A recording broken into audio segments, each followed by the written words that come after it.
মিনাসান konnichiwa. আজকে আমরা শিখবো কিছু কাঞ্জি যেগুলো দেখতে একই রকম, কিন্তু তাদেরকে চিনা অনেক কঠিন। কিন্তু কিছু ব্যবধান আছে, তাদেরকে চিনা রাখতে হলে কিছু মনে রাখতে হবে, কিছু টেকনিক আছে। টেকনিক সহ কিছু আপনাদেরকে দেখাবো। প্রথম দেখাইতেছি কি, এভাবে দেখাতে হবে কি। এটা হচ্ছে কি এর কাঞ্জি, কি কিভাবে লিখতে উচ্চারণ কি। কি অর্থ কি? গাছ, কাছাকাছি। ঠিক আছে, তারপর আছে দুই।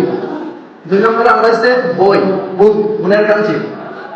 এভাবে আঁকতে হবে, এভাবে দিতে হবে, এভাবে দিচ্ছি স্টার্ট হোল, হোল, হোল মতো বই। তিন নম্বর আমরা শিখবো, চার নম্বর হচ্ছে ইয়াসুমি, মানে বিশ্রাম নেওয়া।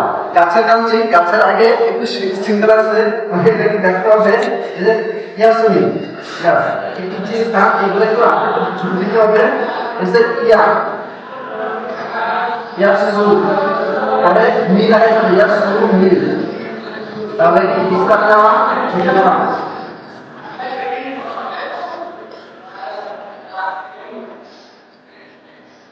বিশ্রাম নেওয়া। পাঁচ নম্বর আমরা শিখবো আলাদা। আলাদা হচ্ছে শরীর, শরীরের কাজে দেখতে হলে ঠিক ইয়াসমিনের মতোই একটু ব্যতিক্রম মতো আছে।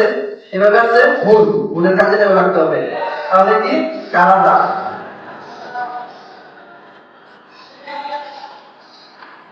আলাদা শরীর,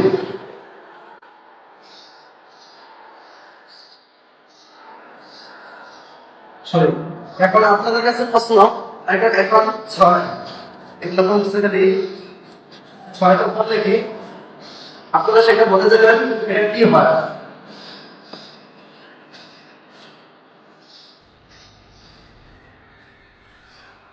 সেটা আপনাদের কাছে প্রশ্ন, সেটা আপনারা বলে যাবেন এখান থেকে দেয়া কি বলে। ওকে।